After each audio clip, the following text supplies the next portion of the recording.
graça, misericórdia e paz lhes sejam acrescentadas. Este é o dia que Yahvé fez.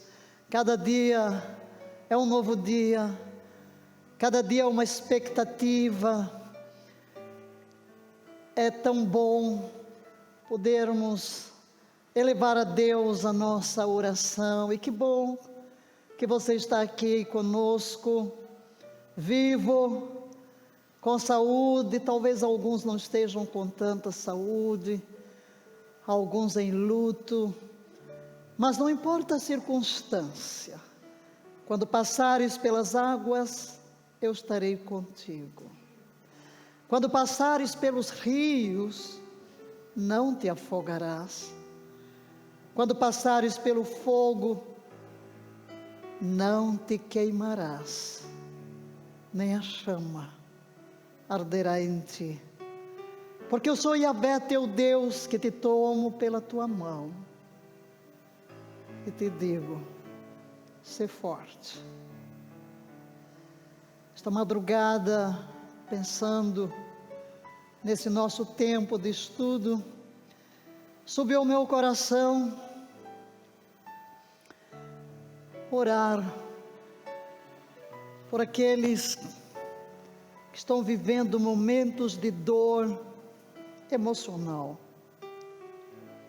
Recentemente alguém escreveu, estou lendo o texto de Paulo, para tentar administrar a dor de tanta perda. A cada momento somos surpreendidos com aqueles que estão partindo para a eternidade, ceifados pela pandemia que assola a terra inteira. Mas no meio de toda circunstância, nós podemos ter uma palavra de gratidão a Deus. A morte não é o fim, é apenas a transição entre a vida terrena e a eternidade, que é o nosso destino. E a coisa mais importante é prepararmos-nos para a eternidade. Não podemos viver alheios ao fato de que nossa passagem pela terra é uma mera peregrinação. Todos nós chegaremos ao fim da jornada e compareceremos perante o nosso Criador. E esse tempo de peregrinação precisa ser usado por nós de uma maneira sábia, inteligente, preparando-nos para este grande encontro, porque há dois destinos, céu e inferno. E o nosso futuro é decidido enquanto estamos aqui na terra. Não há como mudar o nosso destino eterno após a morte. Por isso, o autor do Apocalipse declara: bem-aventurados os que desde agora morrem no Senhor, para que as suas obras o sigam. Então, feliz aquele que parte no Senhor, porque apenas se transferiu deste mundo para a glória. Seja como for, quem fica do lado de cá, ao ver um ente querido partir, tem que lidar com o luto, a dor, a perda natural, a vida humana. Mas queremos dizer: você não está só, você não está órfão, você não está sozinho. A saudade é algo com que temos que lidar, mas não precisamos entrar em desespero. Por isso Paulo escreveu aos Tessalonicenses dizendo: não quero que sejais ignorantes acerca dos que dormem, para que não sejais como os demais que não têm esperança. Então, se nós temos uma esperança, não podemos nos desesperar, nem permitir que a dor se apodere de nós. Saudade, sim, natural, mas que não venha uma depressão, uma opressão, ou mesmo uma prisão ao passado, mas que se levante de dentro de nós uma oração de gratidão pela vida daqueles que estiveram conosco por tanto tempo, que nos trouxeram à luz, nosso pai, nossa mãe, esposo, esposa, filho, parente, colega. Foi um presente. E tudo isso deve levar-nos a refletir sobre a brevidade da vida e aproveitar o tempo que temos, as pessoas que Deus colocou ao nosso lado, nossos queridos, nossos familiares, as oportunidades que Deus nos dá, e tornar-nos cada vez mais santos, cada vez mais amantes de Deus, adoradores de Deus. E queremos convidá-los nesta hora a orar conosco, nesta linha de consolação, de uma força sobrenatural vinda do Espírito, para todos quantos neste momento se encontrem lutados, talvez muitos de vocês que estão nos ouvindo agora, ou que tem alguém à beira da morte, e que está clamando por um milagre. Pai querido, os nossos olhos estão postos em Ti. Em Ti está a vida. Tu és o supremo bem da vida, o autor, o consumador de tudo quanto existe. Em Ti vivemos, em Ti nos movemos, e em Ti existimos. De Ti dependemos, até do ar que respiramos, tudo procede de Ti, a energia, a força, a inteligência, a memória, todos os nossos órgãos funcionando perfeitamente, as oportunidades, o bem da vida, a bênção da igreja, a bênção do país com tanta liberdade. Meu Deus, quem pode enumerar as bênçãos provindas das Tuas dadivosas mãos? É com gratidão que chegamos diante de Ti neste momento, e ao mesmo tempo queremos apresentar diante de Ti, ó doce Consolador, Pai de todas as consolações. Seguramos as pontas do Teu altar a favor de todos aqueles que neste preciso momento enfrentam a dor do luto, da perda, da ansiedade por alguém que está à beira da morte, ou daqueles que estão sepultando seus mortos, ou que já os sepultaram, mas não conseguem administrar a dor. Que Tu venhas agora, derramando o Teu bálsamo de consolação, ó Pai. Só Tu podes trazer a força, só Tu podes, pelo Teu doce Espírito, trazer o manto da consolação.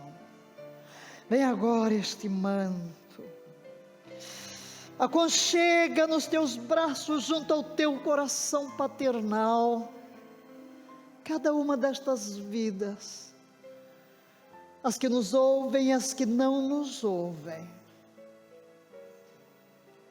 Tu és um Deus onisciente e onipresente.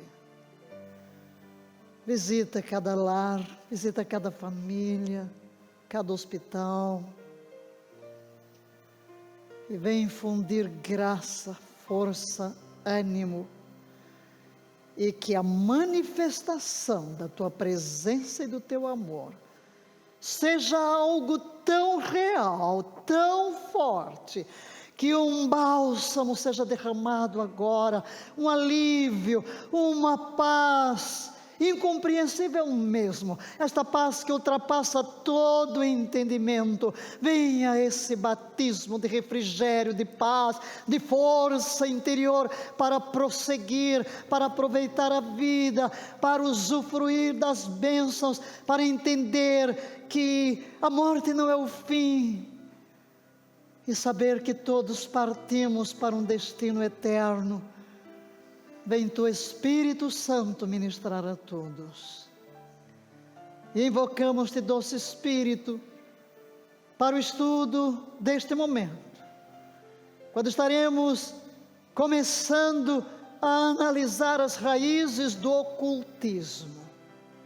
Quando estamos vivendo no mundo em que tantos buscam socorro nas trevas, que tu tragas um abrir de olhos, um espírito de revelação, para que o engano das trevas seja removido, vidas sejam libertas, e aquelas que ainda trazem cadeias pelas legalidades do passado, que estas sejam reveladas, que estas sejam quebradas, e os teus filhos possam andar na plena liberdade de viver em adoração na tua presença, com todas as cadeias do passado e do engano das trevas totalmente quebrados. Rendemo-nos a ti e invocamos a tua presença com ações de graça, em louvor, em adoração, tributando a ti. Tu somente és digno de receber honra, glória, louvor, ações de graça e adoração. Amém, amém e amém, queridos. Amém. E hoje vamos entrar na última raiz. Falamos que todos os nossos problemas descem a 5 raízes, que 2 nasceram conosco, foram as que acabamos de ver na semana passada: orgulho e rebelião. Outras 2 ao longo do caminho, desde o útero materno, como rejeição e amargura. E agora vamos chegar a uma um pouco complexa até para abordarmos aqui. Que Deus nos dê a graça. Queremos já de partida dizer: não queremos ofender a ninguém. Não é esse o nosso objetivo. Mas nós temos um compromisso com a verdade. Conhecereis a verdade e a verdade vos libertará. Às vezes certas verdades são difíceis de serem aceitas, ouvidas ou recebidas, porque tocam em convicções religiosas que nos são caras. O que é o engano? Eu estar em algo errado, que diante de Deus e da palavra é um engano, mas eu não tenho consciência disto.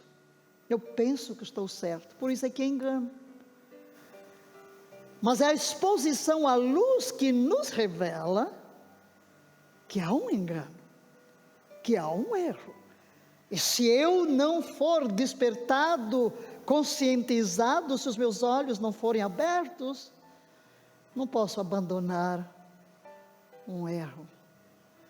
Então, por favor, não leve nada a nível pessoal, nem que queiramos ofender, não. Mas o assunto exige uma abordagem honesta, dentro da palavra de Deus, e não temos como fugir à exposição das raízes do ocultismo em suas múltiplas formas de manifestação.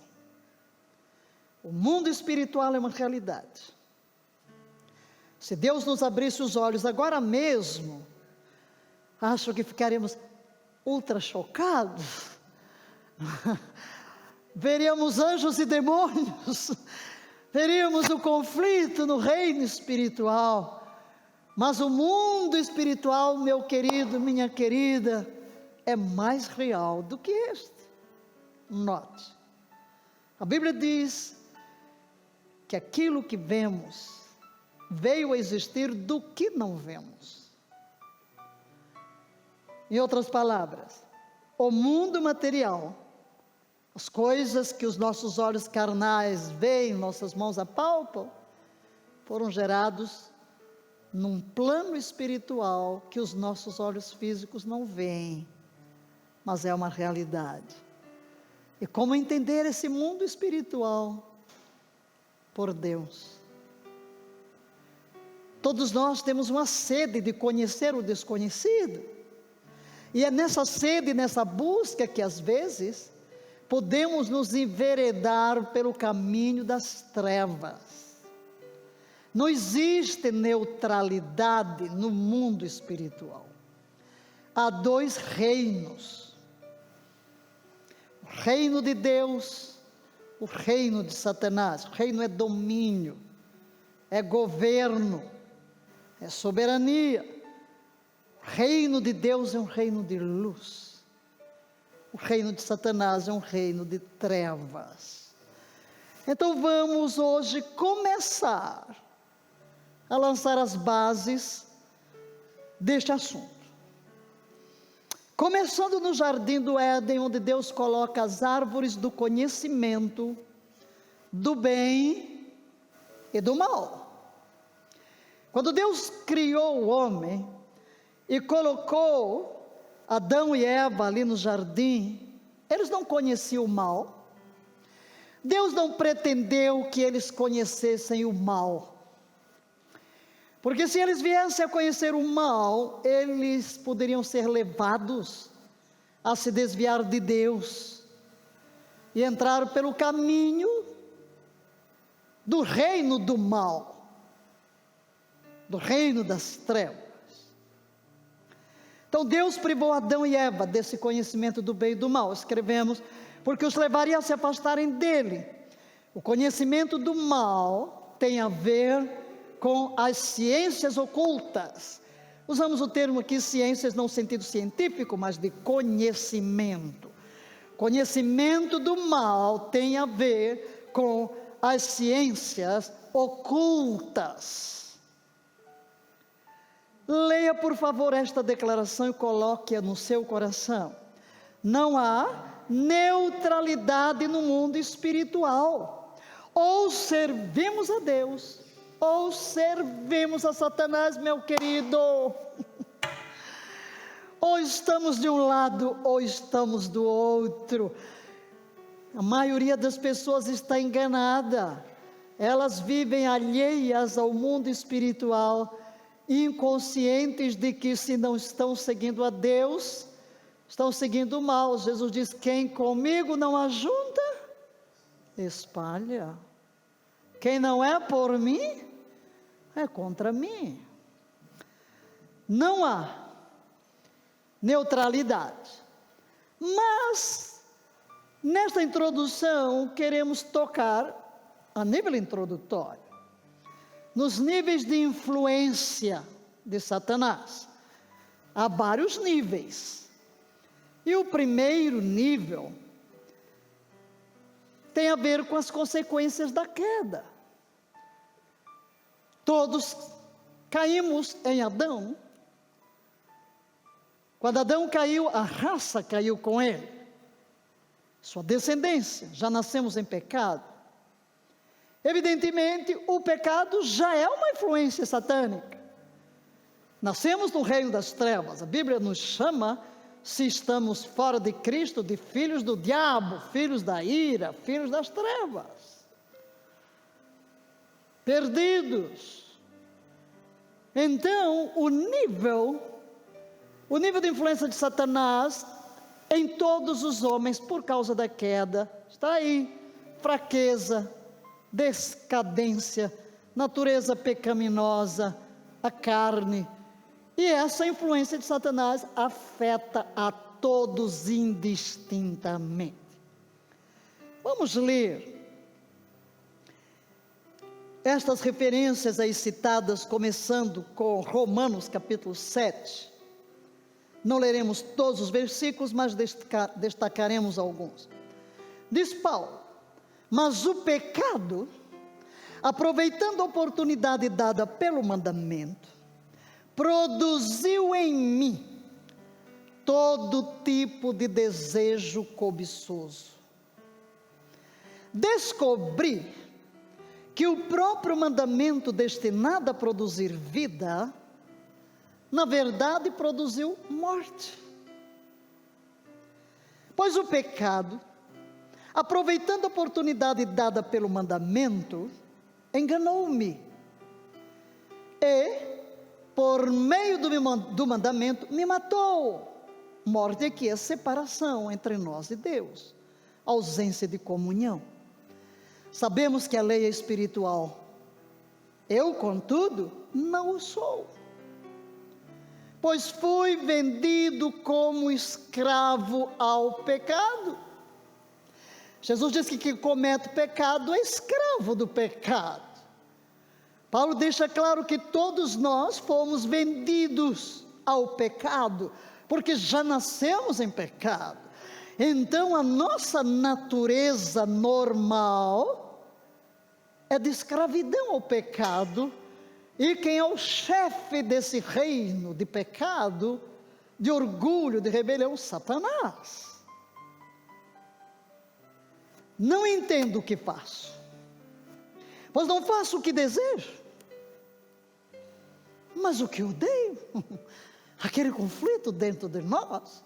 A consciência sabe o que é certo, mas essa escravidão do pecado dentro de nós nos impede de seguir a consciência. O pecado que habita em mim. Uau! É uma referência à nossa natureza pecaminosa. Sei que nada de bom habita em mim, isto é, na minha carne, porque tenho o desejo de fazer o que é bom, mas não consigo realizá-lo. Pois o que faço não é o bem que desejo, mas o mal que não quero fazer, esse eu continuo fazendo. Será que isso explica a sua maneira de viver? Será que isso não nos diz respeito? Quantas vezes nos vemos nesse dilema descrito aqui por Paulo? Prosseguindo.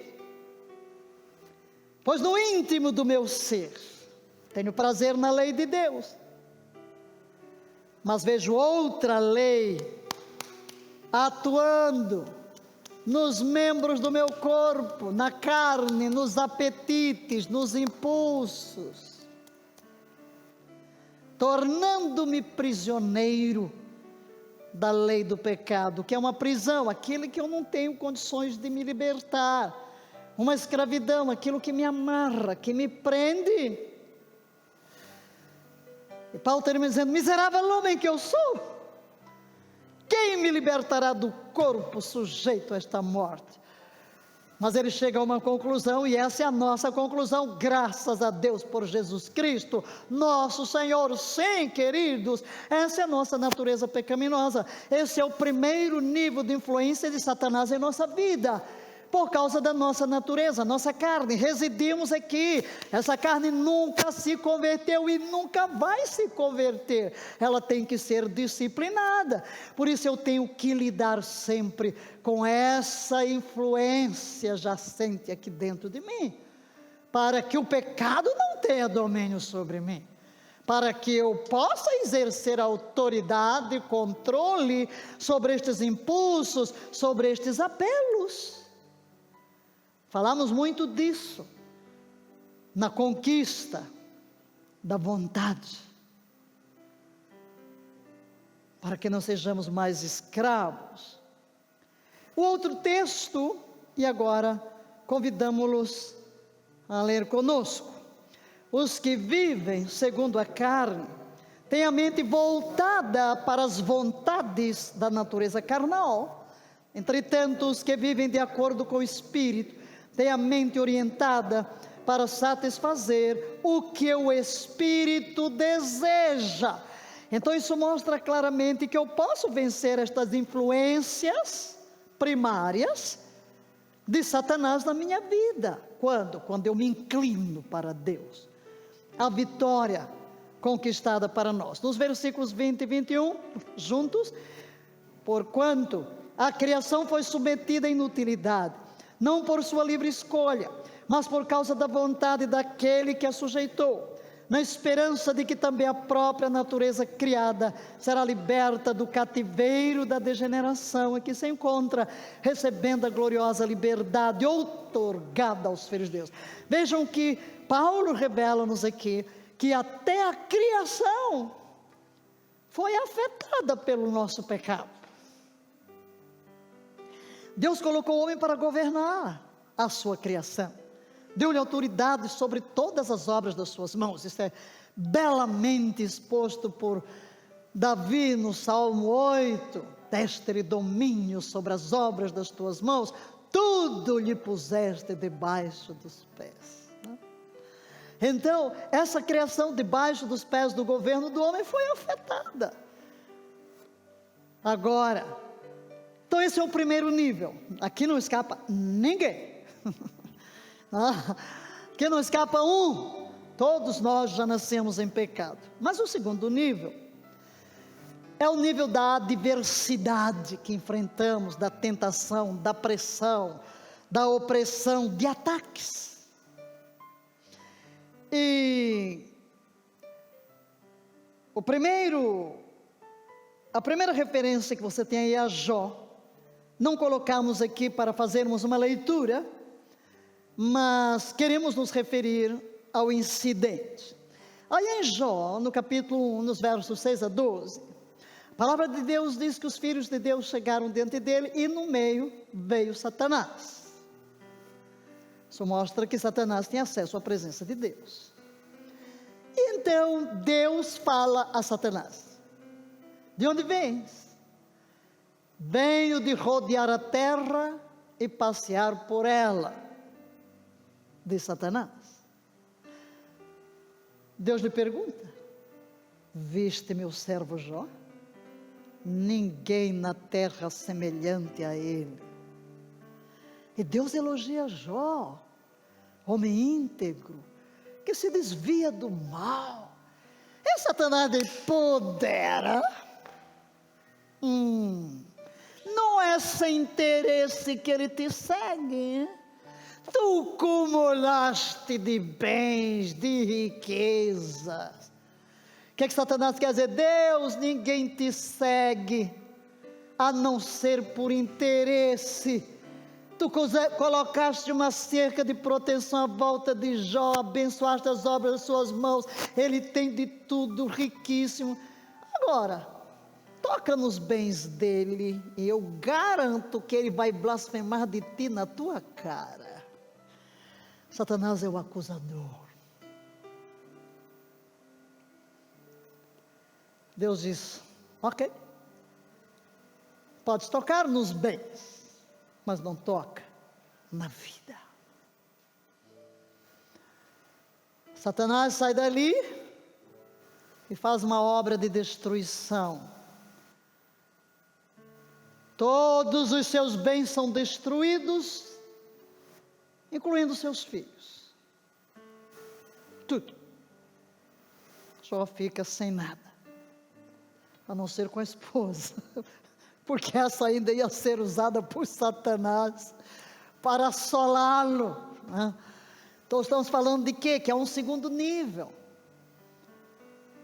de assolação, de opressão, de adversidade. Mas no caso de Jó, depois de ouvir aquelas notícias uma atrás da outra, ele se prostra, não blasfema de Deus, mas faz uma declaração linda: o Senhor me deu, o Senhor o tomou. Ele não sabia que não foi o Senhor que tomou, Mas de qualquer maneira ele diz: o Senhor me deu, o Senhor tomou, bendito seja o nome do Senhor. Em outras palavras, não importa. Não importa, eu sirvo a Deus não pelo que eu tenho, eu não sirvo a Deus por bens, eu não sirvo a Deus por causa de coisas. Se eu tiver algo, louvarei a Deus; se eu não tiver, louvarei a Deus. Paulo, aliás, diz belamente: eu aprendi a estar contente em toda e qualquer situação, sei passar fome, sei ter fartura, estar nu, estar vestido, não importa, tudo posso naquele que me fortalece. E muitas vezes você não entende esse versículo. O que Paulo diz que tudo posso? Nesse contexto de provisão, de suprimento, não é? Deus vai me suprir em toda e qualquer situação, e eu estou contente. Eu aprendi a viver contente. Então, nesse caso, Jó vence a tentação. Claro, a prova não terminou aí, porque Deus diz, Satanás volta e Deus diz: tu viste o meu servo Jó? Ainda que me incitaste contra ele, pele por pele. Agora, é importante notar algo neste segundo nível de adversidade satânica na nossa vida, que há um limite. Há um limite, queridos. Deus estabelece um limite até onde o inimigo pode. E Paulo vai nos dizer, aqui está a promessa: Deus não vos deixará tentar, provar acima do que podeis. Isto é, Deus não permitirá que eu sofra uma prova ou um ataque acima da capacidade que Ele me dá para vencer. E prossegue o versículo: antes com a tentação dará também o escape para que possais suportar. E aqui no caso do Jó, Deus diz: tu não podes tocar a vida, então toca a saúde. Não tocou a vida, ele permanece. E quando chega a esposa e diz: amaldiçoa teu Deus e morre. Que horror! Ele diz: falas como uma doida. E faz a outra extraordinária declaração: eu sei que o meu Redentor vive e que por fim se levantará sobre a terra, e ainda na minha carne eu verei a Deus. Aleluia!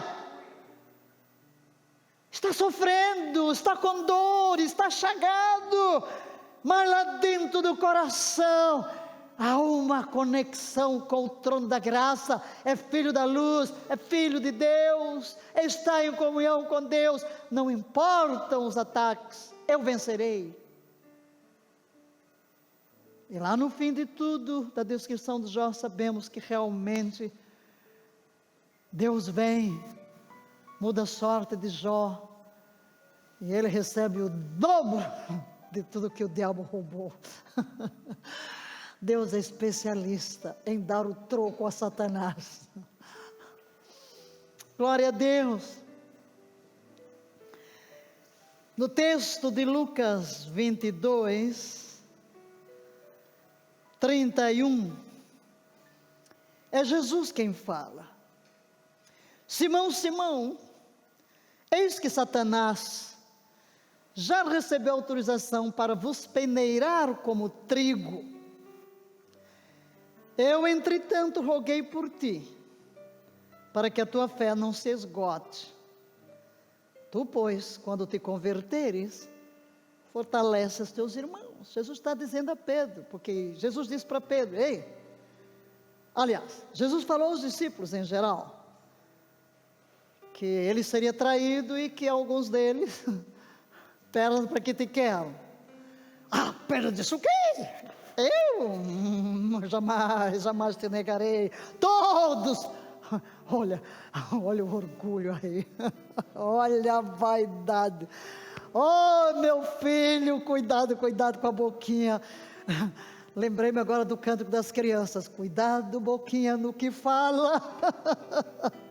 O Salvador do céu está olhando para você. Cuidado, boquinha, no que fala. Todo mundo pode te abandonar. Jesus diz: Hoje mesmo, antes que o galo cante, 3 vezes negarás que me conhece. Simão, Simão, Satanás, outra versão diz, vos pediu para cirandar convosco. Essa versão aqui que a BKJ diz, Satanás já recebeu autorização para vos peneirar. Em outras palavras, Satanás chegou diante de Deus, como fez com Jó, e pediu os discípulos, vamos ver lá, vamos ver se eles vão permanecer. E na realidade, o que é que você vê aqui? Uma influência satânica. Como é que esses discípulos, que passam 3 anos com Jesus, a quem Jesus disse repetidamente, eu vou para Jerusalém, o Filho do Homem será entregue, será morto, será desprezado, mas ao 3º dia ressuscitarei. Como é que essa tropa se esquece de tudo isso?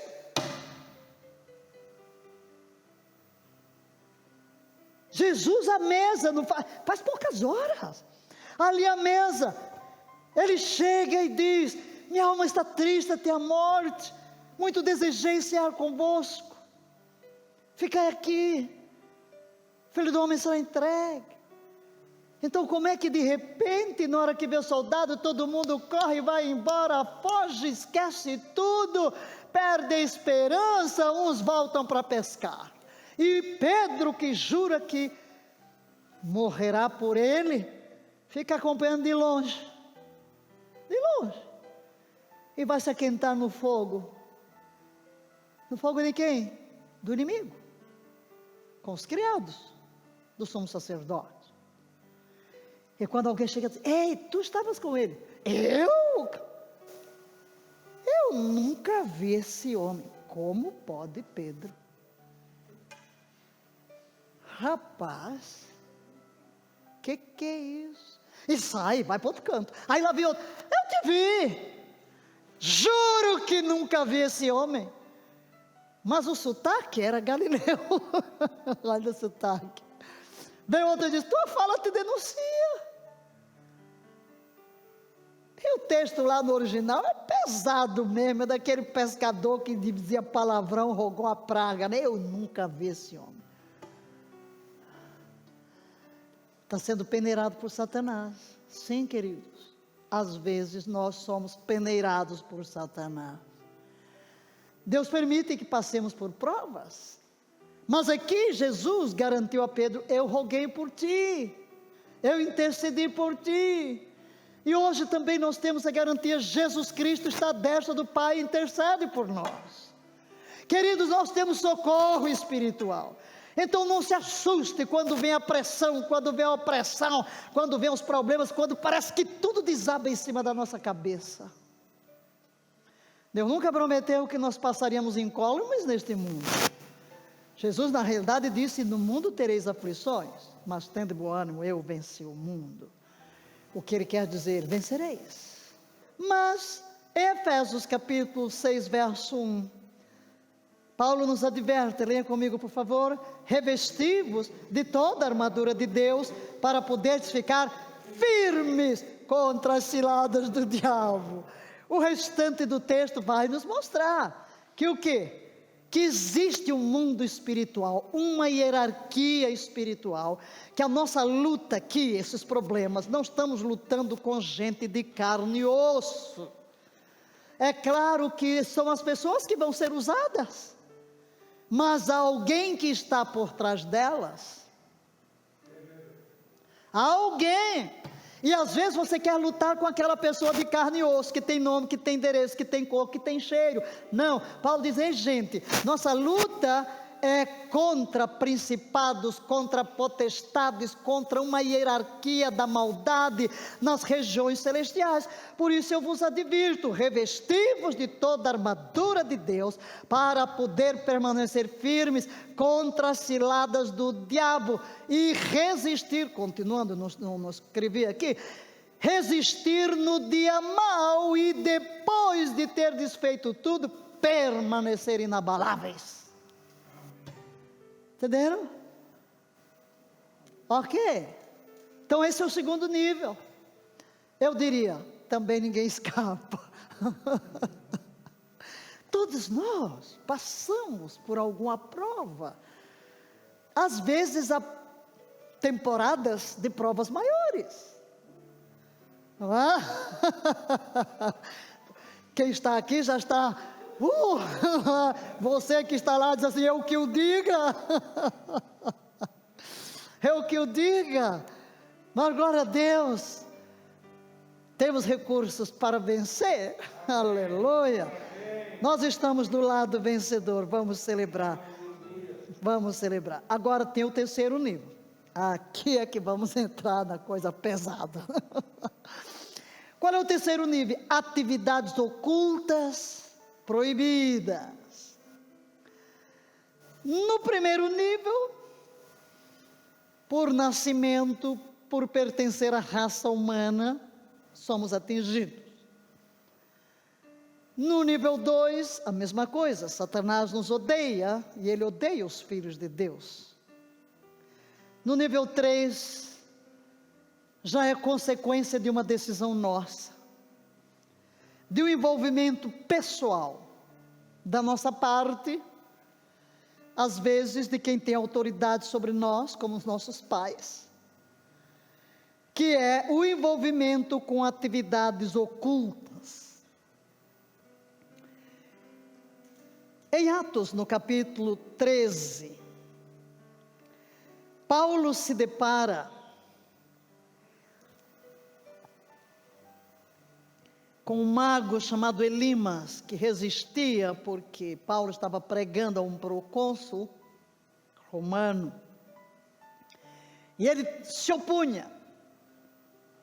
Então leiamos o que Paulo diz: no entanto Elimas, o mago, pois é assim que se traduz o nome dele, opunha-se a eles, tentando desviar o procônsul da fé. Olha aqui a obra de Satanás, desviar você da fé. Viu, meu querido, e você que é um crente novo, não precisa nem ser novo, Satanás procura nos desviar da fé. Há uma influência maligna usando gente de carne e osso, e às vezes circunstâncias adversas para nos desviar da fé. Contudo, Paulo, que traduzido é Paulo, cheio do Espírito Santo, olhando atentamente para Elimas, o repreendeu dizendo: preste atenção aos títulos que Paulo dá ao espírito demoníaco que está operando atrás de Elimas para desviar o procônsul da sua fé. Ó filho do diabo, cheio de todo engano e de toda malícia, inimigo de toda injustiça, não cessarás de perverter os caminhos retos de Deus. Queridos, aqui estão os 4 espíritos que operam para escravizar, para oprimir. Esses 4 espíritos são os mesmos descritos em Apocalipse, capítulo 13, versos 8 a 10. Quando diz que ele prendeu o dragão, a antiga serpente, que é o diabo, é Satanás. Aqui estão as 4 caras do diabo.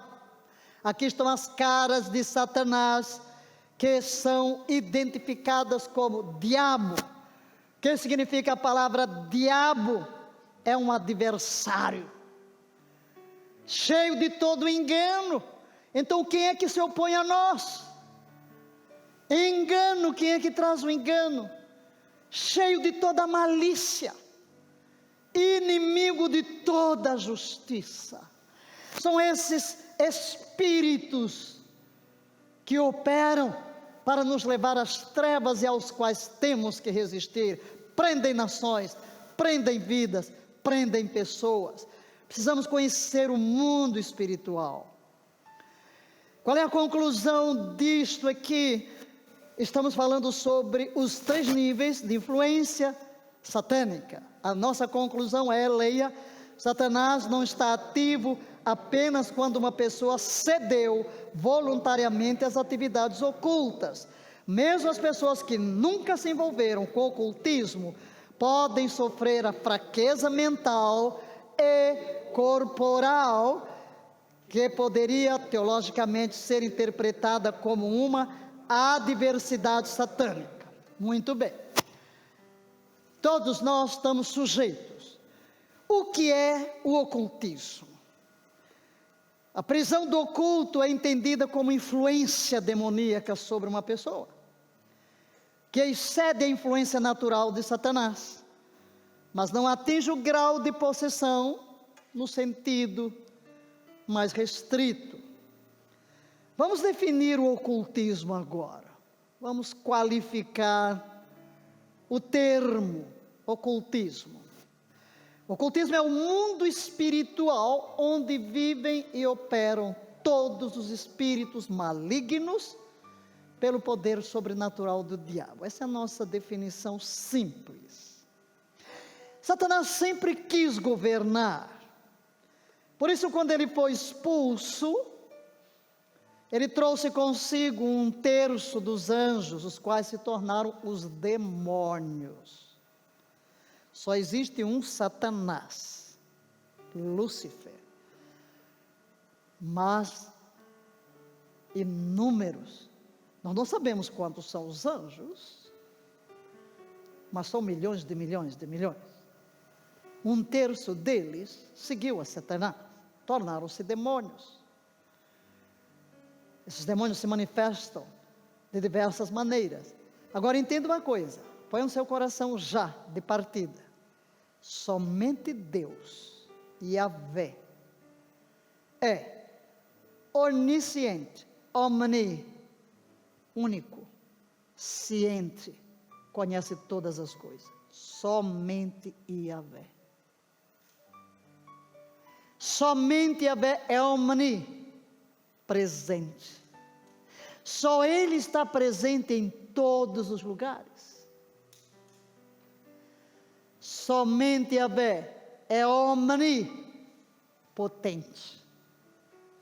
Só Ele pode todas as coisas. Então, queridos, embora Satanás tenha muitos demônios, milhões, por isso envia os seus emissários, a pessoa de Satanás não está presente em todos os lugares ao mesmo tempo. Ok? Ninguém, só Deus. Okay? Guarde isso no seu coração. Efésios 6,12 mostra que tem um governo. Satanás tem um governo e opera com uma medida de poder, embora incalculavelmente menor do que o poder do Deus eterno. Ali Paulo, no capítulo 6 da carta aos Efésios, ele mostra que tem várias classes, aqueles governantes maiores, os príncipes, há uma hierarquia, há um escalão, como você tem um escalão no exército, várias patentes até chegar aos demônios comuns, ralés. O oculto é definido como conhecimento além da compreensão humana. Oculto, algo misterioso, secreto, oculto ou escondido da vista. Deus está invisível, evidentemente. A Bíblia diz em Deuteronômio que as coisas reveladas são para os homens, as ocultas são para Deus. E quando o homem começa a buscar conhecer o oculto do outro lado, é aí que muitas vezes na inocência se entrega às prisões do ocultismo satânico, ao reino das trevas. De acordo com o dicionário, leia por favor esta definição do dicionário: o ocultismo é a crença na existência de agências secretas, misteriosas ou sobrenaturais, o estudo ou a prática de artes ocultas. Mais um dicionário, Merriam-Webster, define como teoria ou prática oculta, crença ou estudo da ação ou influência de poderes paranormais ou sobrenaturais, mas dando a interpretação ou a definição simples, leia. Em outras palavras, é um segredo, uma crença na ação ou influência das artes ocultas que são de natureza sobrenatural. São forças do mal, leia. São forças do mal se intrometendo em poderes do mal e coisas que são desconhecidas, que destroem a vida daqueles que as buscam, bem como daqueles ao seu redor. Basicamente, o oculto é tudo que não é de Deus. Então, o ocultismo tem a ver com a negação do que é de Deus. É um mundo espiritual, real, mas não tem nada a ver com Deus. É controlado pelo príncipe das trevas, Satanás. E temos uma ordem na palavra. Vamos ler, versículos 11 e 12 do capítulo 5 de Efésios. Não vos associeis às obras infrutíferas das trevas, pelo contrário, condenai-as, pois é vergonhoso até mesmo mencionar as coisas que fazem às escondidas. Notem, queridos, Deus nos diz pela sua palavra que não devemos nos associar a nenhuma destas obras das trevas. Você já deve estar perguntando que obras são estas, a lista é tão grande. Nem vamos aqui conseguir mencionar todas, hoje nem vamos mencionar nada. E você pode se surpreender, como às vezes você diz que é um crente, e está metido até a cabeça na ignorância, muitas vezes, na inocência, a falta de conhecimento do mundo espiritual, está sofrendo as influências desse reino das trevas. Veja o que dizem no texto, que as obras são das trevas, que elas são infrutíferas, e que nós devemos não apenas nos afastar, mas condená-las, e que é uma vergonha até mencioná-las. Nem sequer mencione, é a ordem da palavra. As ações e atividades das trevas incluem, mas não limitam, muitas coisas, né, que nós vamos citar aqui. Hoje vamos ficar só com uma, que é a idolatria. Leia, por favor, a declaração da tela. Deus e Satanás são as únicas duas fontes de poder, informações ocultas, conhecimento, ajuda sobrenatural, orientação ou cura. Muitos estão caindo no oculto porque estão espiritualmente necessitados. Então coloque isso no seu coração. Há duas fontes de poder, sim, Deus e Satanás. Satanás tem poder? Tem. Tem muita gente que fica brincando, né? Mas Judas diz que nem o arcanjo ousou proferir uma palavra insolente, mas disse: Yahvé te repreenda. De onde vamos receber informações do mundo espiritual? Ou de Deus ou de Satanás? Onde está o conhecimento do mundo espiritual? Nesses dois lados. Onde se consegue ajuda espiritual? Dos dois lados. Satanás ajuda e cobra caro. Faz milagres? Faz. Quando Moisés chegou diante de Faraó para fazer os milagres de Deus, parte dos milagres foram reproduzidos pelos magos. Mas há um limite. Mas o inimigo cobra muito caro. O homem não pode existir em um vácuo espiritual. Leia, por favor, o que está na tela. O homem não pode existir em um vácuo espiritual. Ele terá Cristo ou Satanás, mas não terá uma alma vazia. Não há lugar de neutralidade. E depois de termos estudado tanta coisa, queridos, chegamos aqui a uma área em que vai nos dar a visão de que todo o mal que veio sobre a minha vida tem origem num reino. E eu preciso abominá-lo. E nada do que ocorreu de ruim, de mal na minha vida, nenhuma dessas raízes doidas surgiu, nenhuma delas surgiu do nada, mas de uma influência deste reino, de uma legalidade espiritual dada a este reino. Por isso eu tenho que ser radical. Ou eu sou de Deus ou eu sou do diabo. Eu tenho que ser radical. Não posso ficar no muro. Eu tenho que me definir.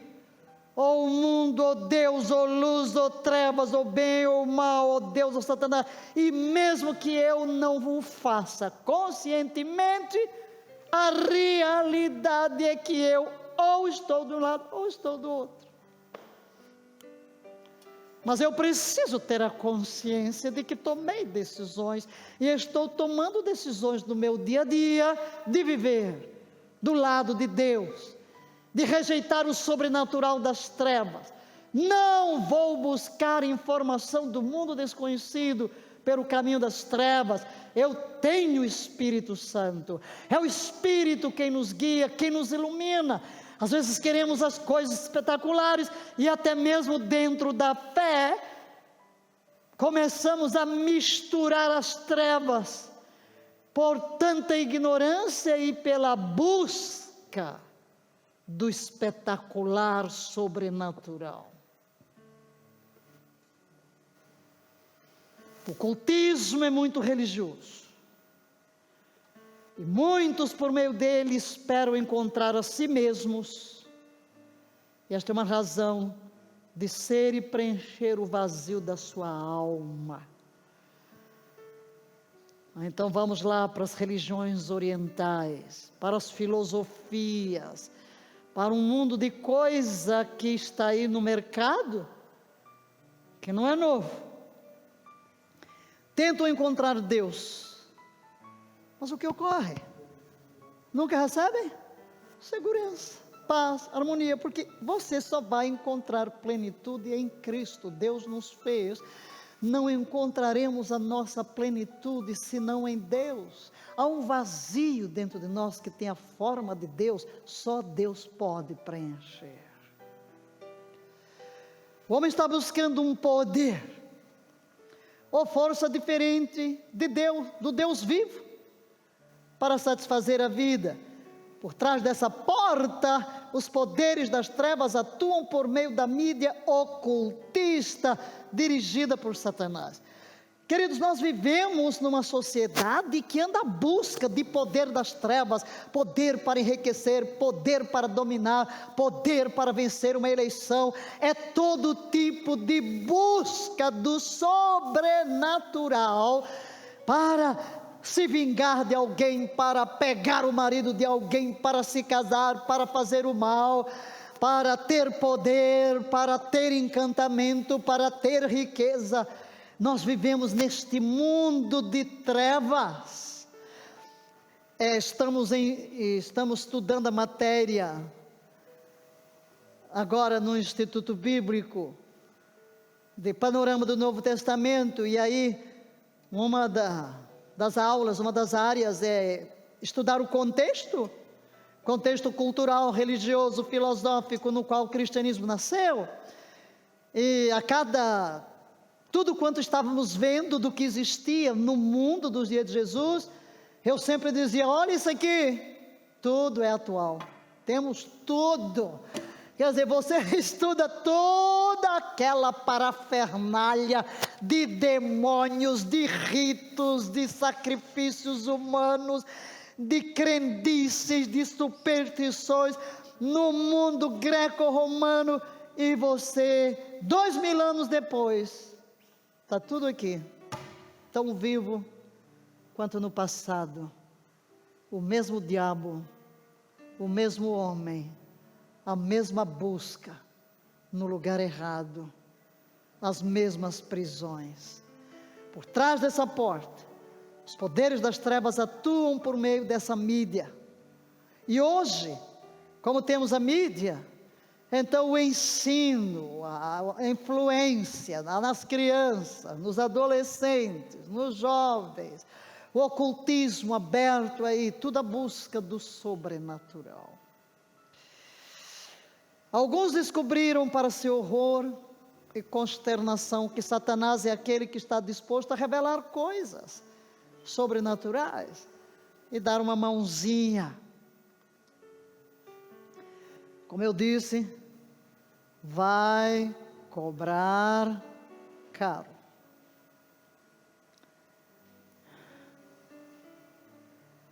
Vai cobrar caro. Pensando no bem, tivemos uma experiência dramática, certa vez.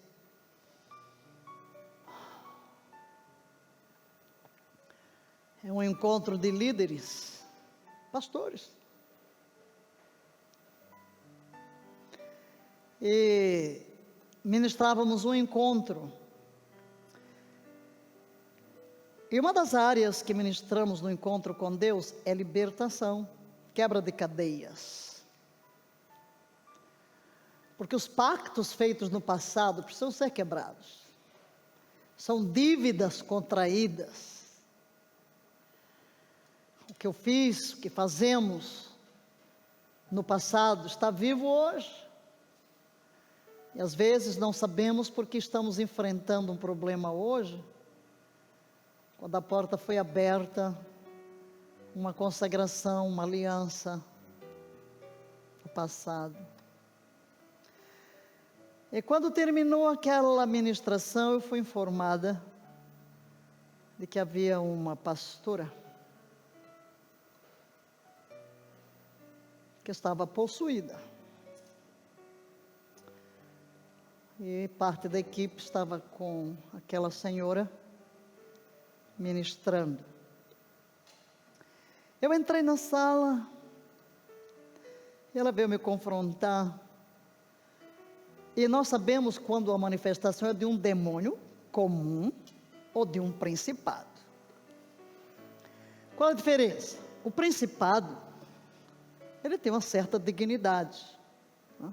Ele fala com uma certa autoridade, um confronto. Demônio vem às vezes igual a cobra, rolando, rosnando, né?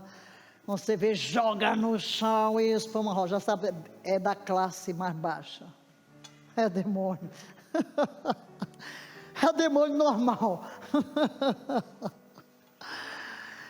Aí é muito fácil de expulsar esses demônios normais.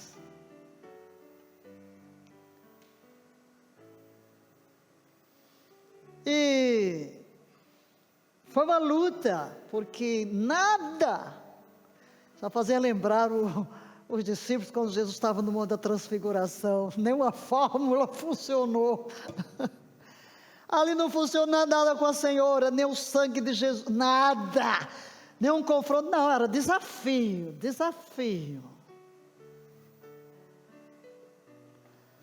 Eu soube depois, né, eu pregando, o que faz aquela mulher pregando ali? Não tem um homem para pregar, não? Ah, eu vou matá-la. Aí dizia que ia matar a moça, né? Eu vou matá-la e a culpada vai ser ela. Seria um baita de um escândalo, né? Pastora vai ao encontro com a pastora Valnice. Enfim. Quando eu terminei esta outra ministração, vou lá saber o relatório. O principado saiu, Mas a senhora, que era pastora, casada, tinha filhos, estava na idade dos 14 anos. Fui, sentei-me com ela. Ela queria saber porque o cabelo estava mais curto. Ela lembrava do telefone da casa dela quando era adolescente. Nada, que ela não é casada, ela não é pastora, ela é católica, tem 14 anos. Ela lembra de tudo dos 14 anos. Ela estava na idade de 14. Até fui levar o alojamento, coloquei no meu carro. Que carro é esse? Quer dizer, tudo era diferente, dinheiro era diferente, quer dizer, ela desconheceu tudo. E também estava achando o que aconteceu com ela, que estava gorda. Aí ela perguntava, o que aconteceu? E ela ficava olhando, aí tem alguém orando em línguas, ela pensou se era estrangeiro, né? E era tudo tão engraçado, né, que dava para rir até. Meu Deus, que nível é esse? Então fui procurar me informar pelo nome, para ver, né, de onde veio, tinha alguém. Aí soube de onde vinha, tinha alguém que conhecia. Aí liguei para o marido, né, aí soube, né, que ela tinha um ministério de libertação. E estava no jejum de 40 dias. A sua cabeça, né? Como pode ser? Mas ela fez uma coisa. O líder da denominação dela não concordava com o encontro, mesmo assim ela foi, né? E eu disse, ore. E então depois eu reuni a equipe para tomar informações, então soube que, como é que o principado saiu? Ele disse, já que não posso matá-la,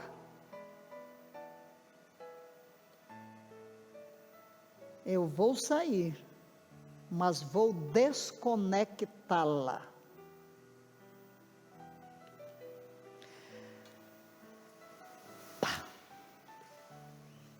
O que ocorreu? Eu fui procurar descobrir. Na realidade, essa foi uma das experiências. Deus estava me ensinando muito, na altura, sobre esse mundo espiritual, da feitiçaria e da idolatria. É daí onde depois vem o meu livro, Adoração e Santidade, a arma de batalha espiritual a nível estratégico. E pela manhã, e claro, quando me disse desconectá-la, eu comecei a dar o comando, seja reconectada, seja reconectada.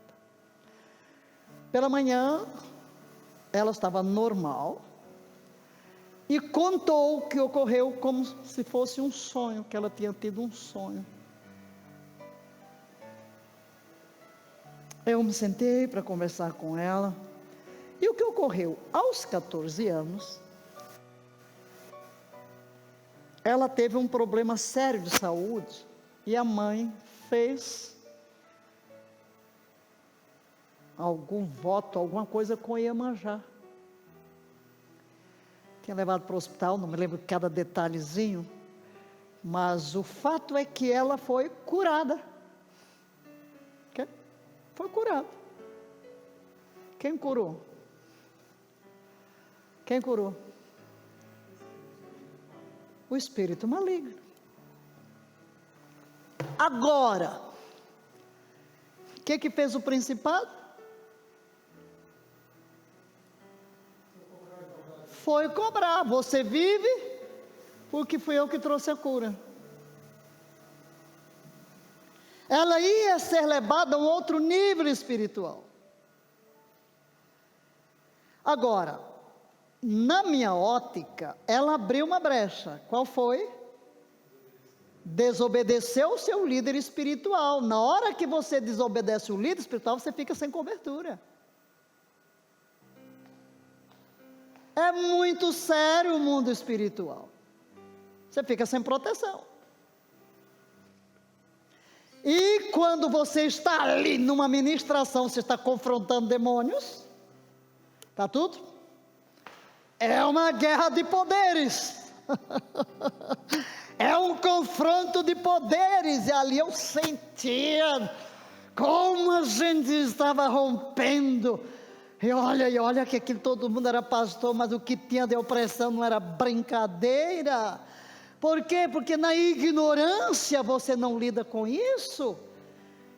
E passa o resto da vida levando cadeias e aqueles trunfos de Satanás, aquelas dívidas que você tem, os acordos que você fez, entendeu? Ele não pode possuí-lo, mas pode oprimir. No caso daquela senhora, veio realmente, talvez, pela fraqueza física do jejum, não é?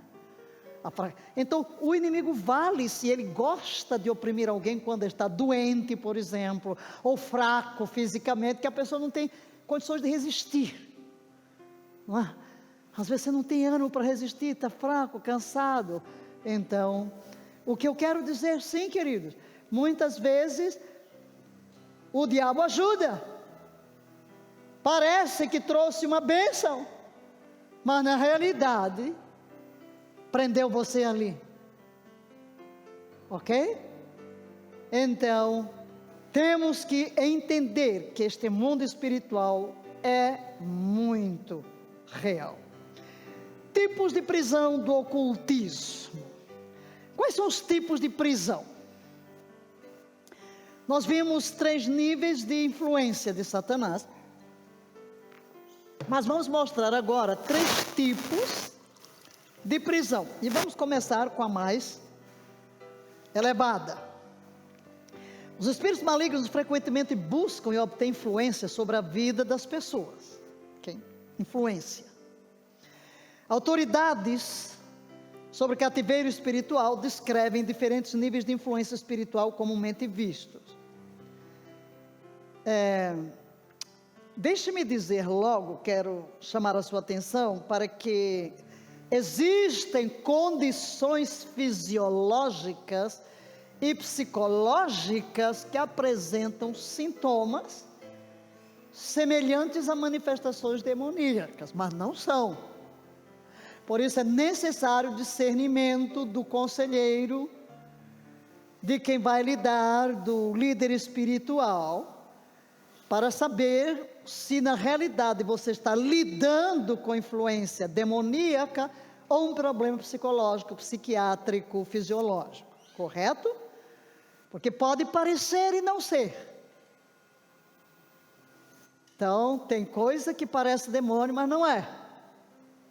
Às vezes existe, né? Recentemente lidamos com um caso dessa natureza, que a pessoa fica, mas eu estou oprimida, porque estou ouvindo vozes, porque isso, porque tararará. Mas a pessoa está tomando certos medicamentos que você vê que lá já está dizendo efeitos colaterais, alucinações, tudo isso. Então, a pessoa que está sofrendo, é demônio, vai, ora por mim, e nada acontece, todo mundo ora e nada acontece. Quer dizer, aquele não é um problema espiritual.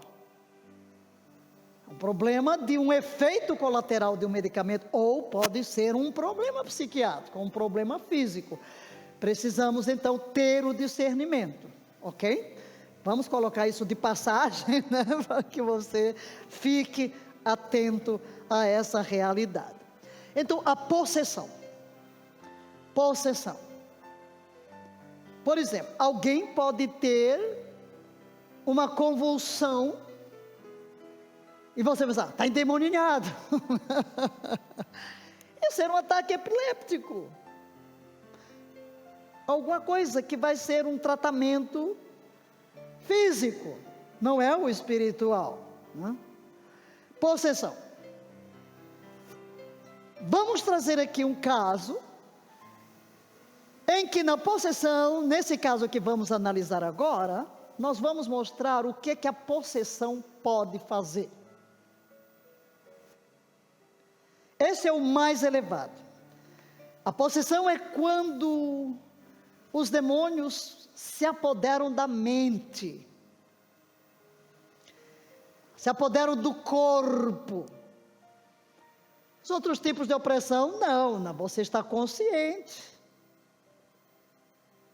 Quando você perdeu a consciência, quem passa a operar através de você É um demônio. Satanás sempre procura imitar.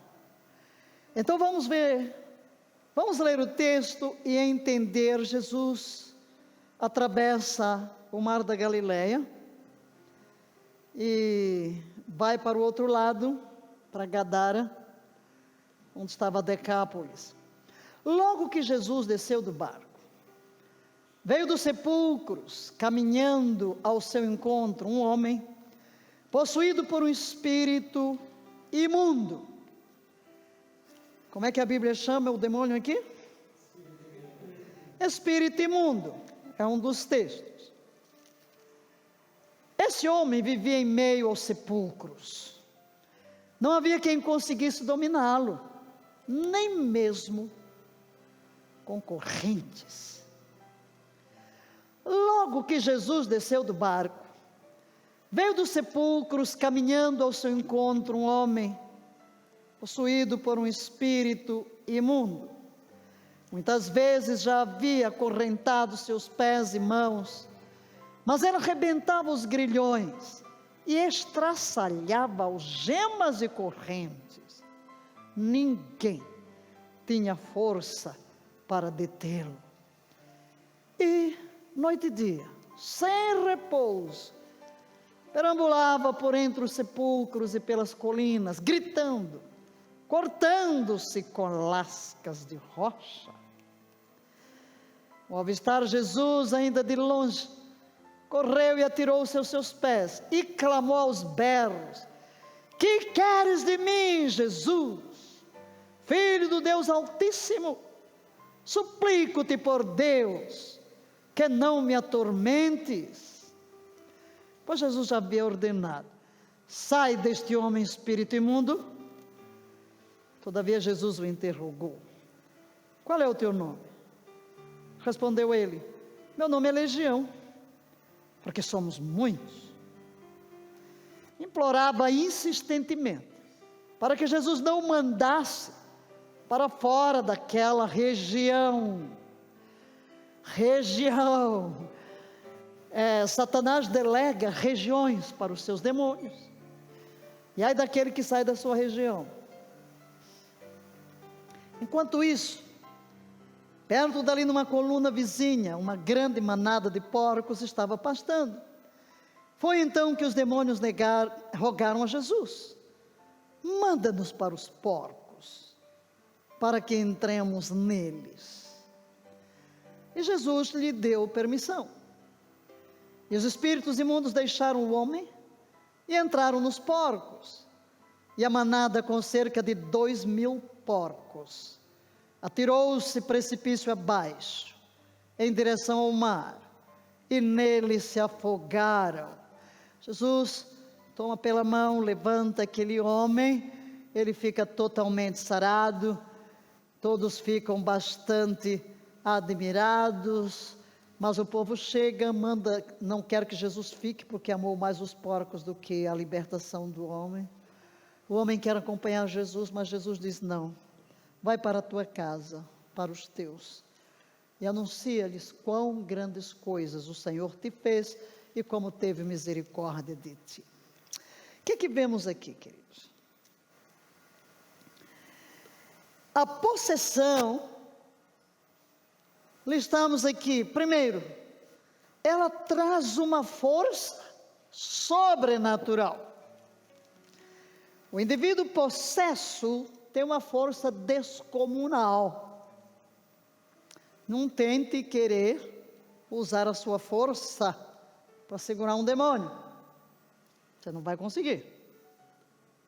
Você usa a autoridade da palavra.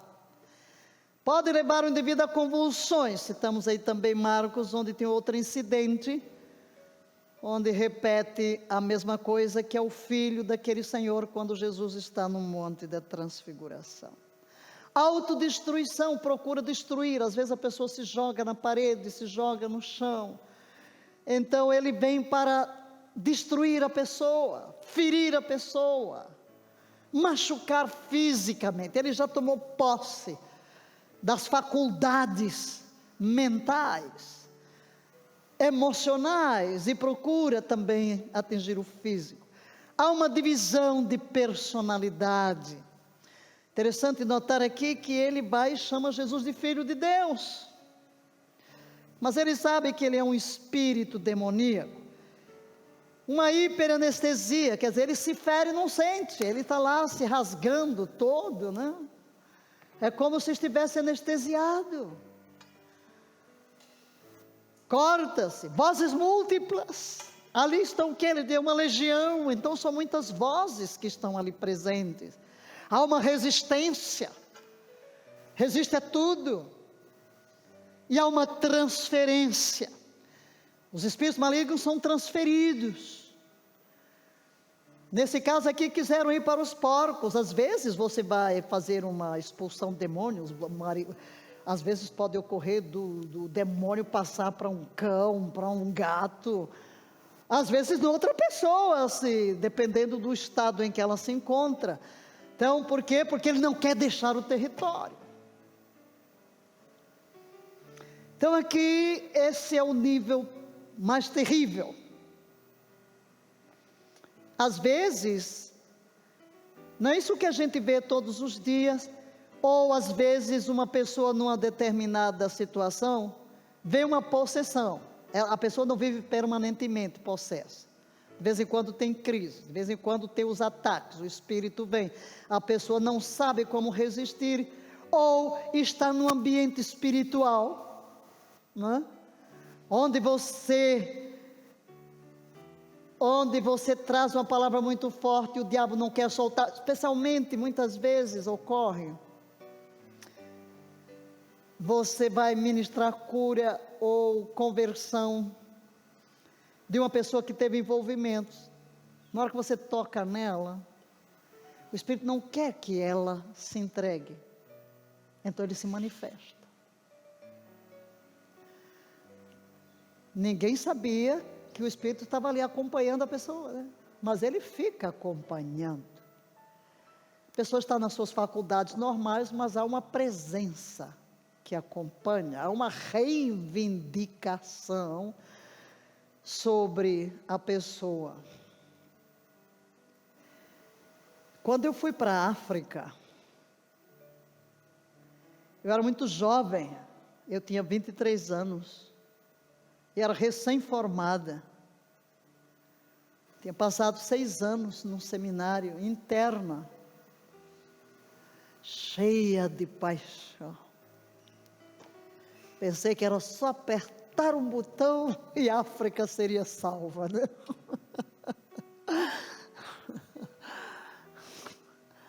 Meu Deus, uma criança.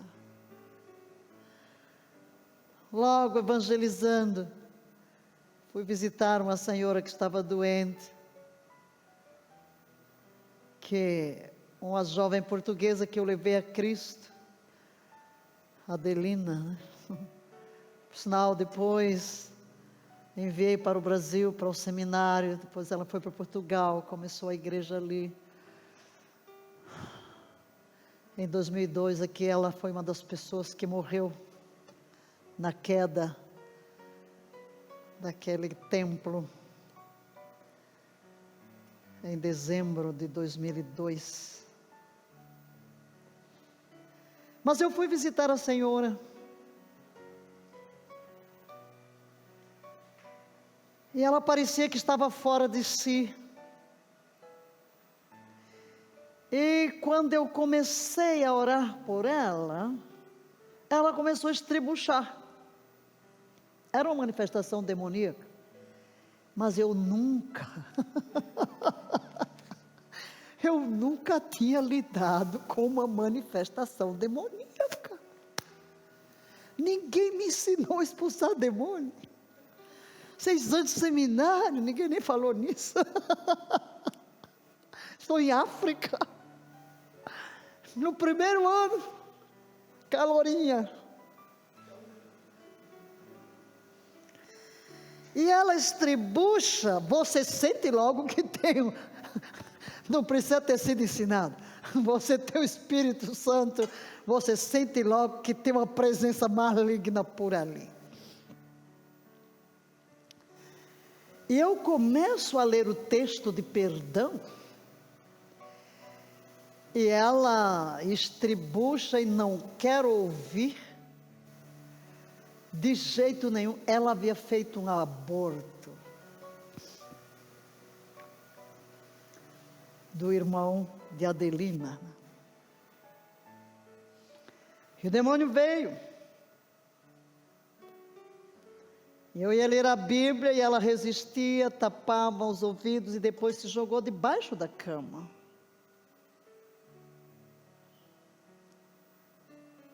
Eu não sabia como lidar com aquele caso, né? Eu li o texto. E depois eu disse, segurei na cama. Ela disse, é? Tenho medo dos seus olhos. Eu disse, glória a Deus, sobre mim repousa o poder de Cristo. Mas o demônio não saiu não, ficou lá. Aí depois começa a puxar cômoda, arrastar tudo. Eu disse, eu vou lá cá ficar lidando com o demônio. Foi embora para a sala. Mas eu escuto, está arrastando tudo, uma força doida. Eu disse, meu Deus, vai matar a mulher.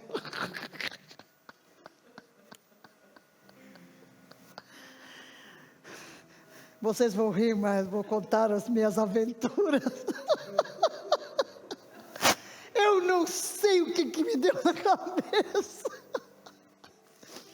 Eu sei que na minha infância, quando um pinto ficava ferido, colocavam gelo na cabeça.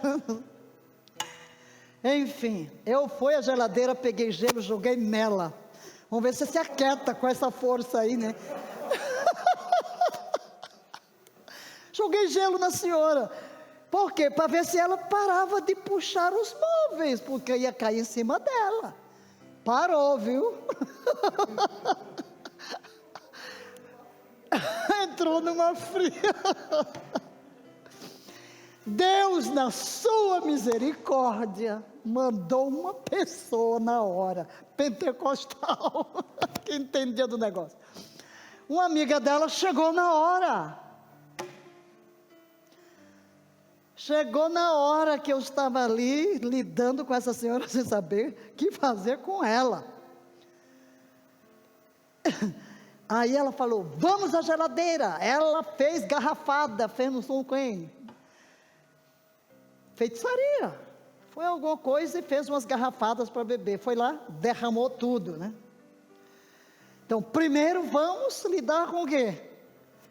Com o elo de ligação, onde o diabo vem requerer a pessoa, impedir, né? Você chegou ali para pregar o evangelho, Senhora, para mostrar o perdão de Deus ao pecado, e o demônio vem, para quê? Porque tinha ali um trunfo, mas a senhora tinha conhecimento da situação, foi lá derramar, então sim, aí ok, expulsamos o demônio. E quando eu cheguei lá na igreja, porque era um dia inclusive de um retiro, de uma missionária americana, quando eu contei, ela disse, a gente tem que levar para o hospital, porque quanto mais fala de Jesus, fica pior. Ai, Senhor dos exércitos, esses missionários que vão para a África, que não entendem nada de demônio, né? Enfim, glória a Deus por sua graça e misericórdia. Mas eu ainda não aprendi muito não, né? Tive essa experiência, depois nunca mais topei com nenhum. Até que, aí eu já estou na beira, sozinha, buscando o Espírito Santo. Deus começa, minha vida teológica está passando por uma mudança, o comunismo chegou, eu era a única missionária no país, agora, mas foram os pastores brasileiros e no avião discutiram se tinha possessão demoníaca hoje. Tem gente que acredita que não. Aí um disse assim, eu acredito que tem, mas eu não quero ver. Tá bom. E eu os convidei para batizar pessoas lá na igreja, e haviam tomado o nosso templo, estamos no comunismo. E eu usava uma banheira de fibra de vidro para o batismo, a gente enchia d'água, pegava água lá no vizinho. E a última pessoa que ia ser batizada, quando eu olhei para ela, tinha um cordão no braço. Na hora que foi para batizar, ela levitou. O Senhor levitou. E foi na mão daquele pastor que não queria ver manifestação demoníaca. Foram necessárias as 4 pessoas para segurá-lo e levar. O pastor sentou-se, meteu a cabeça nas mãos. E eu saí. E fui seguindo o quê? Eu não sabia, minha mente não estava informada, eu não fui ensinada. Tive um impulso de dizer, peça-lhe uma faca ao vizinho, e cortei o cordão. Quando eu cortei, o demônio saiu. E eu perguntei, o que é isso? Então ele me disse que era lá dos Iones, que estava doente, foi lá numa igreja sincretista, fizeram lá o ritual e amarraram aquilo. Eu havia encontrado numa missão, e alguém me disse que tem alguém doente, ore. Eu orei, ele foi curado. Eu orei, ele foi curado. Mas ele andava com aquilo. Quando eu vi a primeira vez, lá no meu espírito, uma intuição lá, eu não gostei. E agora ele me fala o que aconteceu. Naquele momento eu tive uma luz. Pessoal, entendi. O batismo é um símbolo que liga você a Cristo. É um ritual que Cristo deixou, uma ordenança, na qual você vai dar um testemunho público de que você morreu para o pecado, ressuscitou com Cristo para uma nova vida. Então, fala no mundo espiritual. Mas aquele cordão, no mundo espiritual, o ligava ao reino das trevas. Então são 2 símbolos aqui em confronto.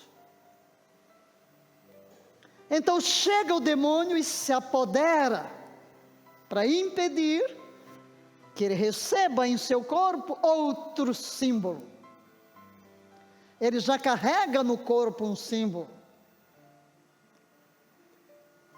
Aquele símbolo liga, daí porque a gente vai entrar nisso, vamos entrar nos amuletos, nos bibelôs, nos enfeitezinhos de casa, no cordão, nos anéis, nas joias, em tudo aquilo que tem símbolos ligados ao reino das trevas.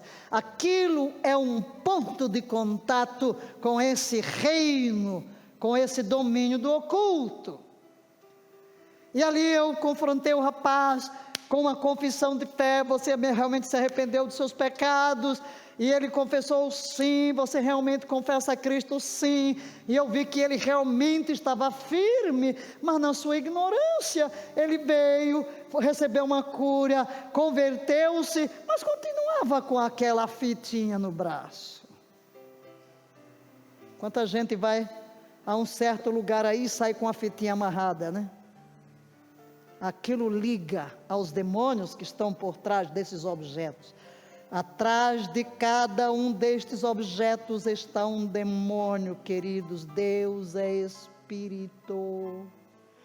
Deus é Espírito. Não permita que nenhum objeto seja símbolo.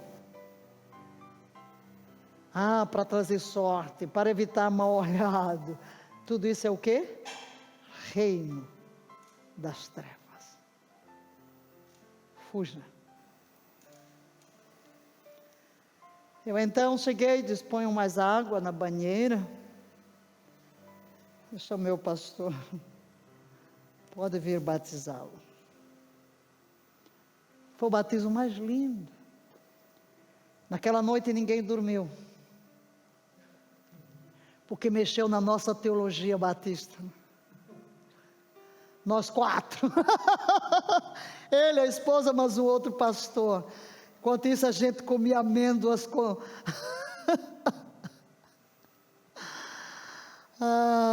toda noite, impressionados, né? Porque para a gente, batismo, como fosse um símbolo, mas ninguém dava muito valor, assim, né? Qual é o significado do mundo espiritual?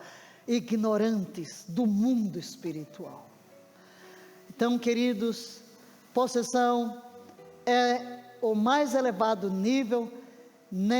Tem pessoas que vivem permanentemente, mas não são casos mais raros, e há outros que são manifestações esporádicas, né?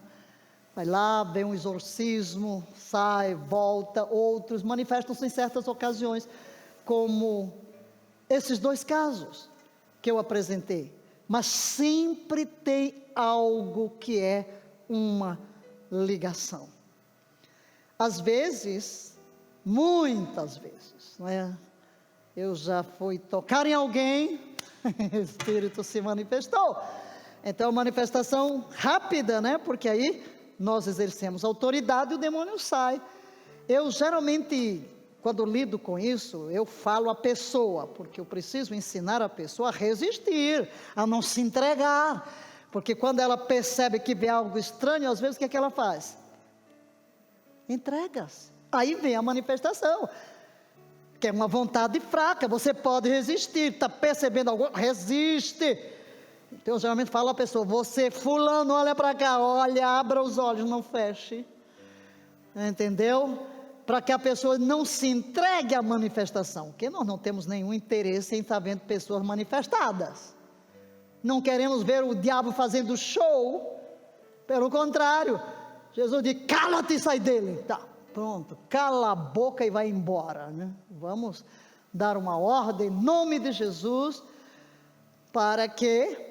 E às vezes eu proíbo mesmo, né? Você vai sair pela respiração. Você saiu, não se manifeste. Não quero espetáculo aqui na minha frente. Não queremos manifestações de demônios. Nós lidamos com o mundo espiritual, levando as pessoas a resistirem, a não se entregar ao domínio das trevas. Por isso, aqueles que tiveram um grande envolvimento, às vezes a libertação pode passar 1 ano, de vez em quando lá vem, porque a pessoa é fraca ainda, não sabe resistir, não tem que se encher da palavra. Jesus mesmo diz que quando o espírito maligno sai, fica buscando o outro, né? A transferência. Se não encontra, volta para ver se a casa ainda está vazia. E se estiver vazia, volta, e o estado ainda é pior do que o primeiro. Por isso a gente precisa dar uma assistência muito forte àqueles que vêm da feitiçaria pesada. Tivemos um caso em São Paulo, né? Mas que vida linda, mas foi totalmente liberta, mas levou tempo, né? Porque aí chegava assim um culto, quando o Espírito começava a se mover, lá veio o demônio também se manifestando, né? Enfim, meu Deus, tanta história passou agora na minha... o filme aqui é real, querida, é real. Mas vamos sair deste extremo de possessão e vamos entrar na sujeição. E tem gente que diz: não, crente não fica. É? Então eu vou dizer que muita gente nunca se converteu. Meu Deus, já lidei de pastor a tudo, né? Porque geralmente os votos passados, o diabo vem, na hora que você vai levar a pessoa a renunciar, nessa hora, tchá, é como que ele não quer que a pessoa renuncie. Aí a gente vai com força, vai, fulano, vamos lá, Espírito Santo sai do caminho, vai lá, confessa, vamos. Meu Deus, às vezes você leva o dia inteirinho com a pessoa, porque já teve tanto envolvimento, aí vai um por um, vai renunciar este ato, lá vem o demônio querendo impedir. O mundo espiritual é real. Mas não importa de onde você veio, tá?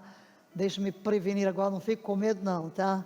Maior é o que está em nós do que aquele que está no mundo. Nós temos autoridade, e se há prisões na sua vida, se há coisas que não foram quebradas, vamos agora, não é hoje, né? Vamos começar agora a abrir os olhos, e o Espírito Santo vai mostrar o que é que ficou para trás, o que é que temos que cortar. E também você está aqui não só por você, mas para aprender a ser um canal de libertação para outras pessoas. Mas deixe-me tocar rapidinho só em mais um, que é a sujeição. A sujeição é igual à anterior, mas menos pronunciada. Sujeição ao demônio. Vamos, resistência a Cristo e a uma verdade espiritual. Quer dizer, a pessoa tem uma resistência, ela tem dificuldade de se converter, ou quando se converte, uma dificuldade de crescer. Segundo, no caráter sujeito às influências demoníacas, imoralidade excessiva, a pessoa é devotada à imoralidade excessiva, compulsão sexual, ou blasfêmia sem controle, o impulso de blasfemar, forte depressão, mesmo após a conversão, mais propenso a problemas mentais, poderes mediúnicos, ocultistas, visões, telepatia, projeção astral, adivinhação, tudo isso vem como que a pessoa está sujeita a essas influências. E um terceiro nível é a perseguição individual, um ataque individual. Os demônios podem perseguir os cristãos sem ganhar influência real, ok? Então persegue, mas não tem uma influência real, ficou espreitando, buscando uma brecha.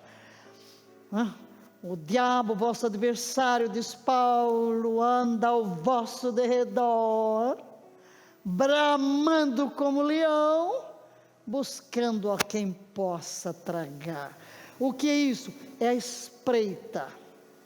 É a espreita para ver se damos um passo, se damos uma brecha para ele poder entrar. Segundo, embora tecnicamente inofensivo, a perseguição de Satanás pode resultar nos seguintes sintomas. Primeiro, depressão severa. Não possui a pessoa. Uma depressão severa. De vez em quando, por exemplo, você tem ouvido de um pastor que se suicida. O que é isso? Demônio. E às vezes você vai ouvir a história da pessoa, alguém tão boa, tão devotada. Você entra num nível de guerra espiritual. E às vezes o inimigo vale-se de alguma fraqueza, de uma área não restaurada. E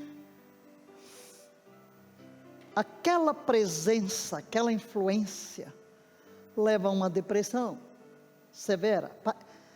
Especialmente quando você não vê nenhuma razão aparente para aquela depressão. Às vezes existe uma razão, mas quando você não vê, pesadelos, som constantemente interrompido, vozes, visitas. Como as pessoas se tornam sujeitas ou possuídas? Primeiro, prática familiar e poder transmitido por herança ou transferência. Esse é o primeiro problema. Segundo, contato com o ocultismo. Um contato direto em sessões, práticas ocultas, encantamentos, qualquer contato com esse mundo. E terceiro, pecado aberto e blasfemo, especialmente para aqueles anteriormente envolvidos. A maldição sem causa não encontra poço.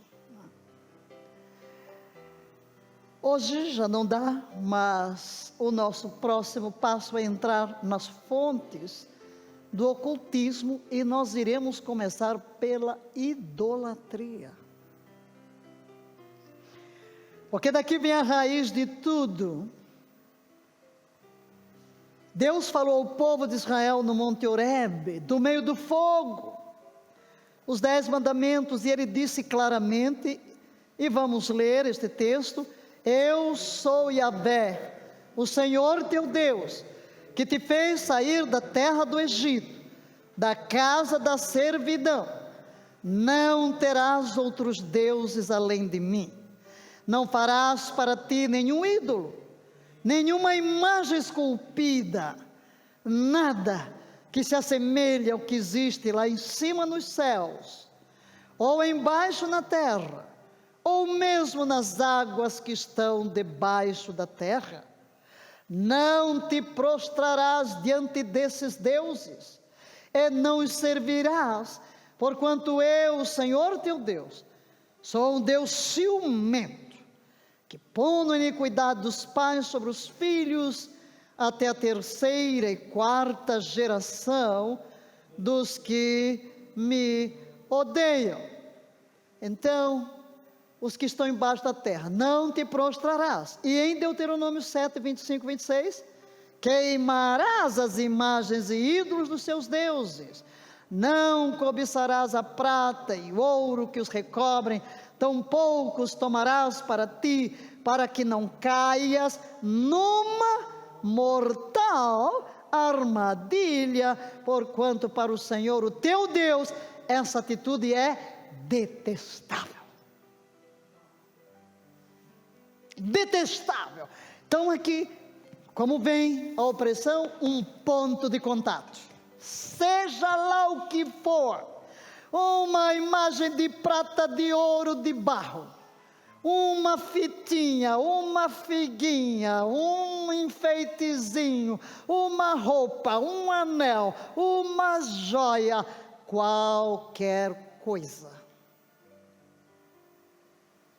que esteja ligado ao reino das trevas. E queridos preciosos, é muito clara a Bíblia: não faça absolutamente nada para se curvar diante.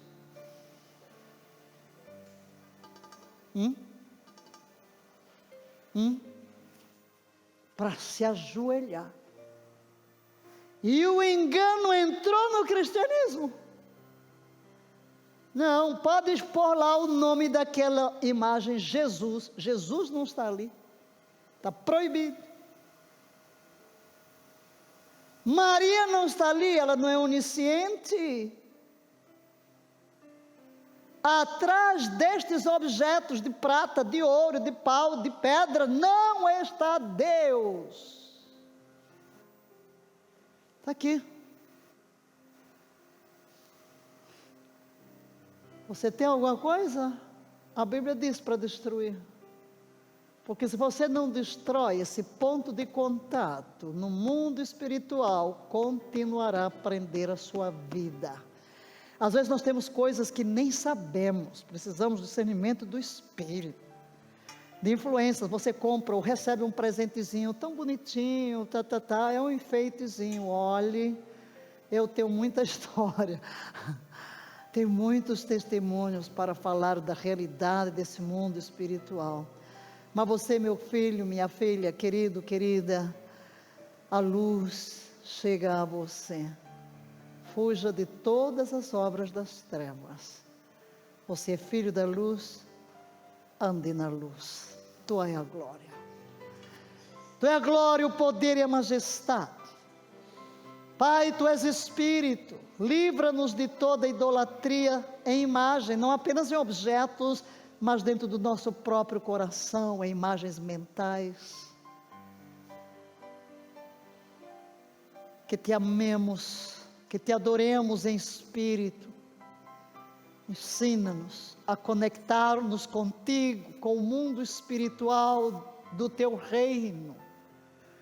Desenvolve em nós a sensibilidade espiritual para discernir a voz do Teu Espírito em nós, Tua liderança. Tu és um Deus que te comunicas conosco. Tu és um Deus que te fazes presente. Glórias ao Teu nome, Tu estás aqui. E rogamos nesta hora por todos os nossos ouvintes, que Tu tragas revelação, que Tu tragas libertação, e onde quer que exista um ponto que não foi tratado, revela para que o seja, e transforma a todos quantos participam deste curso em canais de luz, canais libertadores, para que nos multipliquemos, levando a luz, sendo testemunhas, sendo capacitados, porque entendemos que tudo que recebemos de Ti não deve morrer em nós, mas deve ser repartido com os outros que ainda não Te conhecem, como testemunhas vivas. E venha a Tua bênção plena, revela-te a cada um, Tu que és Pai, Tu que és Deus, Redentor, Senhor absoluto, e que continues a guiar a cada um, no crescimento, na transformação, revelando o caráter de Cristo e sendo em tudo dirigido pelo Teu Espírito, e a Ti somente a glória, em nome de Jesus, amém, amém. Cristo te libertou para que tu sejas verdadeiramente livre.